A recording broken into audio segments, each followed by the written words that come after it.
Welcome to TV3. I'm Type V3, your host, and on this week's episode, we'll be talking about some thick boys, hot boys. I got a pair of figure arts, and of course, rounding out the episode by answering some of your comments and questions in the feedback section. With that said, let's get this show started. Alright, so news remains relatively light this week. Nevertheless, we're going to kick on forward, and I'm opening up with a Gundam announcement. This is coming from Bandai, specifically a P Bandai release. It is a master grade of the 1/100 Gundam T-R1 HAZEL. Now, of course, this is a very popular mobile suit. The high grade was very popular, and for a long time, a lot of fans wanted it in master grade form. Here it is. It looks incredible, and I am more than tempted. I do have a pre-order down. I think this thing looks amazing. I love how thick and beefy and chunky it looks. I love the decals they used for the rear of the waist. That giant shield is incredible. It is just so good to look at. It's one of the few, I suppose, UC suits that really appeals to my design sensibilities, and I'm all over this. It is a shame that it's P Bandai. I think that this would have sold amazingly well enough as a modern or standard mass release item, but hey, that's Bandai for you. Sometimes you just can't predict what they're gonna do next. Alright, switching on over to Good Smile, they have announced a new figure coming up from their little Armory series, and it is Rikka Shiina, and she is the second of the Schoolgirls with Guns. If you don't know of the series, they've basically taken all the art designs from the little Armory weapon sets, and they've turned them into full-out Figmas. The first release, I believe, was Mio Asato, which I regrettably skipped, but now I am furiously hunting down, because if they're going to be doing more of these, this is one of the things that I kind of want to collect them all. This is totally in my jam. Cute girl with military weapons. Looks awesome. Seems awesome. She's going to come up with a lot of stuff just like the first figure did. And of course, the first release bonus of this is going to be a limited runner set in earth colors for her guns, which is really neat. I can't wait till this comes out. The pre-order is super early. This isn't scheduled until a February release date, so you have a lot of time to think about it. Nevertheless, it's a good-looking Figma. Alright, the next bit of news comes from Sentinel, and they are hinting at what their Wonder Festival summer exclusive will be. Now, if you remember a little bit a while ago, they announced that they're doing a Godzilla Cross Evangelion figure, and that is scheduled for release this month, July, and that is going to be an all-silver Mecha Godzilla with Evangelion-inspired details. Now, I like the look of that figure, but the one thing I did say about it was that I wish it was done in the Evangelion colors. Well, this Wonderfest exclusive seems to be that same figure, at least the silhouette seems the same, but I have a sneaking suspicion that it will be done in the purple and neon green, and if it is, boy, that is going to be expensive, and I do not know how I am going to avoid not buying that thing, because that is exactly what I want. So, fingers crossed that it is that thing.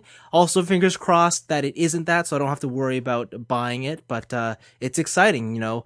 Toy Festival season is almost here, and I can't wait to see all the big announcements. Speaking of Toy Festival season, the last announcement comes from Storm Collectibles, and they have shown off their San Diego Comic-Con exclusive from their Storm Collectibles Street Fighter series, and it is none other than the poster boy, Ryu, only this is the Hot Ryu edition. And I call it the Hot Ryu edition because that is basically what the internet has deemed him to be called ever since this skin came out. If you don't know, this is Ryu with a beard, and he's shirtless, and I suppose today's day and age, yeah, that constitutes as being a hot boy, and that's exactly what he is. Now, I have unfortunately not had the chance to see or experience one of these Storm Collectible figures in hand. I've heard pretty good things. I don't know if they're better than the Figure Arts release, but I think they do look better. So this seems like an interesting option if you're into Hot Ryu.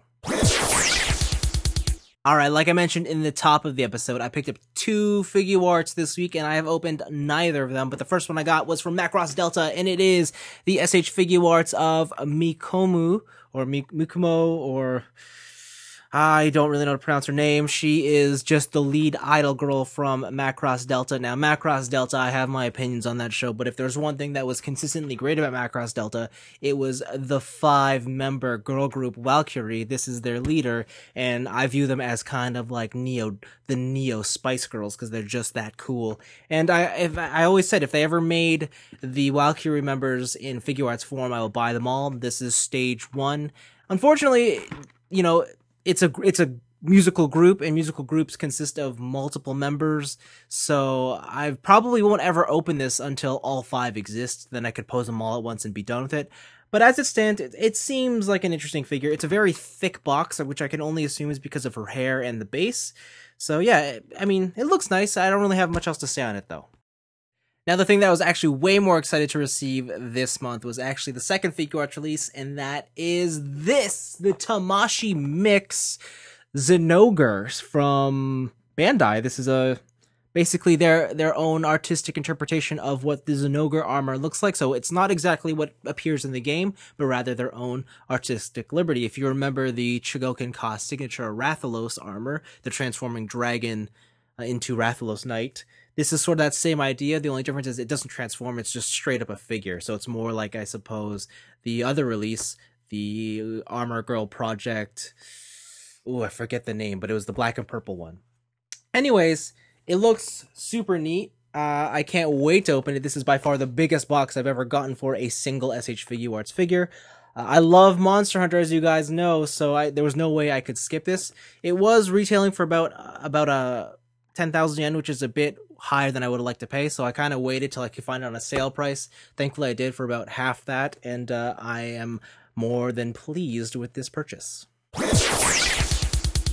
Alright, let's answer some questions, and the first one is on a related note to Monster Hunter, because Star Force Network asks, what are your thoughts on this year's E3? Are there any games you're excited for? Obviously, Monster Hunter Worlds looks like the best game from E3 this year.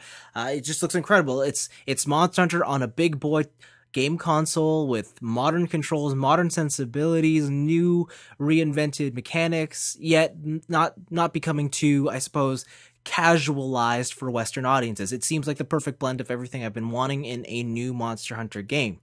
That said, it does mean that Double Cross is not coming to the West, which for me is a bit of a disappointment, just because I thought that the reason I bought a Nintendo Switch was for Double Cross. But hey, I mean, it's when it comes down to it, I would much rather have a brand new Monster Hunter on the PlayStation 4 than the ultimate rehashed version of a game I've already played on the Switch. So that's that. As for the rest of E3, I really enjoyed this year's E3. I know there's a lot of comments out there saying that this E3 was kind of boring because there's no major bombs that were dropped or nothing like that. But the truth is, everything that they were showing off at E3 this year are games that are only coming out within the next fiscal year. Like, I don't think they showed anything beyond summer 2018, and I'm super into that because it means that there's games. It shows me the roadmap of what I can look forward to in the next 12 months, and that's super exciting. There have been years where it's like, yes, we get the announcement for Kingdom Hearts 3 and the Final Fantasy VII remake, and as cool as having those huge bombs are, the reality is those games aren't coming for another 5 years. So it's like, what's the point other than understanding that they've been confirmed? Like, and I suppose in this year's, the one big bomb was Metroid Prime 4, and as much as I'm excited for Metroid Prime 4, who cares? That game is not coming out for another 3 years, so it's not like we got anything more than a title card. In fact, the only Metroid game that really got me excited was the new one for 3DS, the 2.5D one with the parry riposte system from Dark Souls. I mean, that game looks awesome. Other games I'm looking forward to, Dragon Ball's Fighter Z or Z, that looks wicked. Like, wow, finally a Dragon Ball game that I want to play, even though I don't like fighting games. And then Anthem, because like many other people out there, I jumped on the Destiny bandwagon and I quickly fell off it because it just wasn't the game I wanted to be. Anthem is looking like the game I wanted Destiny to be all along. That said, Destiny 2 is looking real good as well, and I can't wait to get my hands on that. But yeah, I thought E3 was very exciting. My favorite press conference was Nintendo. Everything they showed off I wanted to play. Super Mario Odyssey looks incredible. Like, wow, as someone who does not really care for any of the 3D Mario games, Odyssey looks so much fun. So many cool ideas that they've shown off. So yeah, I really enjoyed E3 this year. And yeah, if there's anything you guys enjoyed from E3, let me know. I'd love to know what I guess the toy or Gundam crowd of my audience really likes when they see games. So yeah, it's always fun to know what you guys are into as well outside of toys and whatnot. Lewd Senpai wants me to go into further detail with the Pokemon licensing issues. This is going back to last week's episode when I talked about how the exclusive version of Figma Red, the Pikachu, cannot be shipped outside of Asia, and the Pokemon Center one probably won't be shipped outside of Japan. Here's the thing. With Good Smile is the maker, or at least this is how I understand it. Good Smile is the producer. They are the license holder of these figures. So when it comes to buying directly from them, they are restricted by certain licensing issues that they have held in place. That's why they cannot ship their items across the sea where, say, another license holder holds it. I believe here in Western, in North America, the license holder for Pokemon is Tomy, as in Takara Tomy, or just the Tomy division.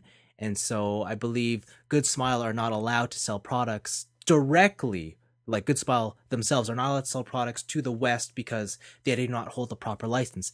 However, you can go and buy these products from a third-party outlet, such as your favorite online hobby shop, such as Ami, Hobby Search, Hobby Lake Japan. They can all sell to you because don't think of them as a company maker, right? They themselves are also a customer to the figure maker, such as, or the license holder such as Good Smile. And so if they're a customer, they are also selling to you, which is another customer. And that's how it works. I mean, and I think the way that Ami gets around it sometimes is if you look at all their listings, it even says with a big asterisk, not for sale outside Japan. Anyone who buys there knows that's completely a lie. I mean, you could buy anything on their site. It's just that they have that there, I believe, as a precautionary note for any legal issues. So that's how I understand it. It's because the license holder themselves cannot directly interact with other territories that they do not hold a license for. However, online hobby shops who are not beholden to the same restrictions because they are not the producer. They're merely just passing off a sales item somewhere else. But yeah, so in either case, it's just a bummer because I know a lot of people want the Pikachu. I mean, I got a lot of comments saying, "Why Type E3? Why don't you just buy it at a online hobby shop? You just don't get the Pikachu." And it's just like, well, my whole point is I want the Pikachu, so buying at an online hobby shop who sells the non-exclusive version is kind of defeating the purpose, right? That's how I see it. We're going to keep on the Pokemon track because USS Zilla wants to know what my first Pokemon game was and what is my favorite Pokemon. So my first Pokemon game was Blue. I grew up with Blue. I had it on the Game Boy Color because that was my first Game Boy that I owned. And Blue was, at the time, I thought Blue was the best. As I grew up, I understood that Red was probably the better version. My favorite game in the series is Pokemon Crystal. Who cannot love Crystal? And my favorite Pokemon is Squirtle, because I love that blue little turtle. I think it stems from the fact of that episode with the Squirtle Squad, and Squirtle was carrying the Gurren Lagann glasses. Obviously they weren't the Gurren Lagann glasses, but they were the cool shades, and he had the Squirtle Squad, and Squirtle's the best. I don't know. Anyone who doesn't like Squirtle, I'll fight you, and I'll beat you, so don't shit on Squirtle. And finally, from a guy whose username I cannot pronounce, it looks like SafWankP9. Besides Kamen Rider Drive, from the riders in the Heisei and Neo Heisei era, list out your top favorites. So I'm gonna go out on a limb and assume top 5 favorite designs. And I should say that I've only really watched Neo Heisei because I started it around then. So my top 5 favorite designs in no particular order, I would say Xaid. I love Double, Meteor, Baron Pineapple Arms, and Machine Chaser. Those are really cool designs. Actually, Pineapple Arms can be switched out with Lemon Energy, but actually, I like all of Baron's forms, even like the dumb banana one. That's so cool. But yeah, those are my favorite Kamen Rider designs of the Neo Heisei era. And that brings us to the end of another episode of TV3. I hope you guys enjoyed watching. It was a little bit of a shorter episode this week, and that's mostly down to the fact that, well, A, there wasn't that much news, I didn't buy too many things, and if I have to admit something, I'm a little pressed for time because I'm going on vacation tonight, and I wanted to get this video done extra early and set to go. So if there's anything you want me to discuss in further detail, as always, leave your comment in the comment section below, and I will get to it in an upcoming episode. Also, happy 4th of July to those of you in America, and if those of you who are like me here in Canada, happy July 1st to Canada's 150th celebration. Hopefully I see you out in Ottawa for the fireworks. Alright, bye now.